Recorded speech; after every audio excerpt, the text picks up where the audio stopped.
Hello दोस्तों, जय मसीह की Bible story audio Hindi channel में आप सभी का स्वागत है। आज हम पवित्र शास्त्र बाइबल के एक नए ऑडियो स्टोरी से जानेंगे।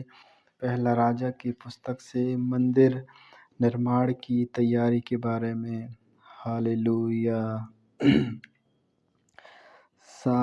सोर के राजा हीराम ने अपने दूत सुलेमान के पास भेजे, क्योंकि उसने सुना था कि वह अभिषिक्त होकर अपने पिता के स्थान पर राजा हुआ है, और दाऊद के जीवन भर हीराम उसका मित्र बना रहा। सुलेमान ने हीराम के पास यूं कहला भेजा, तुझे मालूम है कि मेरा पिता दाऊद अपने परमेश्वर यहोवा के नाम का एक भवन इसलिए ना बनवा सका कि वह चारों ओर लड़कियों में तब तक उलझा रहा जब तक यहोवा ने उसके शत्रुओं को उसके पांव तले ना कर दिया।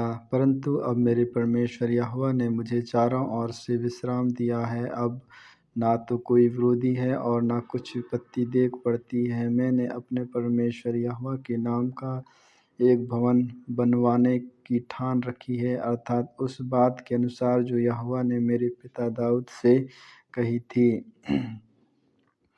तेरा पुत्र जिसे मैं तेरे स्थान में गद्दी पर बैठाऊंगा, वही मेरे नाम का भवन बनवाएगा। इसलिए अब तू मेरे लिए लबानोन पर से देवदारू कटाने की आज्ञा दे, और मेरे दास तेरे दासों के संग रहें, और जो कुछ मजदूरी तू ठहराए वही मैं तुझे तेरे दासों के लिए दूंगा। तुझे मालूम है कि सीदोनियों के बराबर लकड़ी काटने का भेद हम लोगों में से कोई भी नहीं जानता।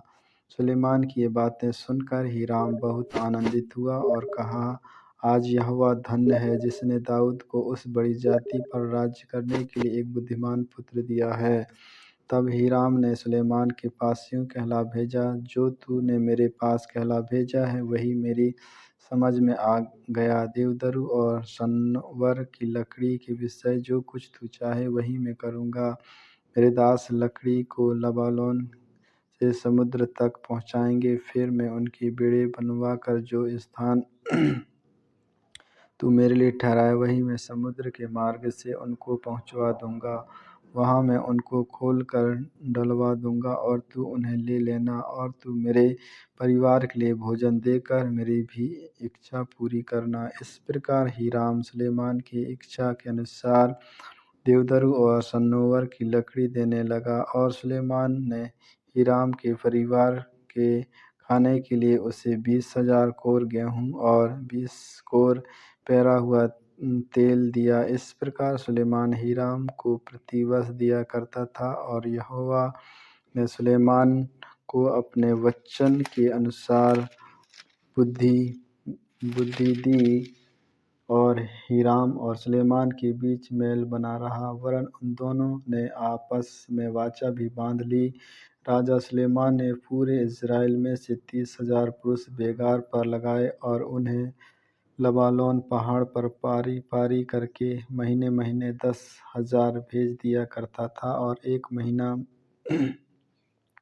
वे लबानोन पर और 2 महीने घर पर रहा करते थे, और बेगारियों के ऊपर ओदनिया राम ठहराया गया। सुलेमान के 70,000 बोझ ढोने वाले और पहाड़ पर 80,000 वृक्ष काटने वाले और पत्थर निकालने वाले थे। इनको छोड़ सुलेमान की 3,300 मुखिए थे, जो काम करवा वालों के ऊपर थे। फिर राजा की आज्ञा से बड़े बड़े अनमोल पत्थर इसलिए खोद कर निकाले गए कि भवन की नींव गड़े हुए पत्थरों से डाली जाए। अतः सुलेमान के कारीगरों और हीराम के कारीगरों और गबलियों ने उनको गढ़ा, और भवन के बनाने के लिए लकड़ी और पत्थर तैयार किए। आमीन आमीन।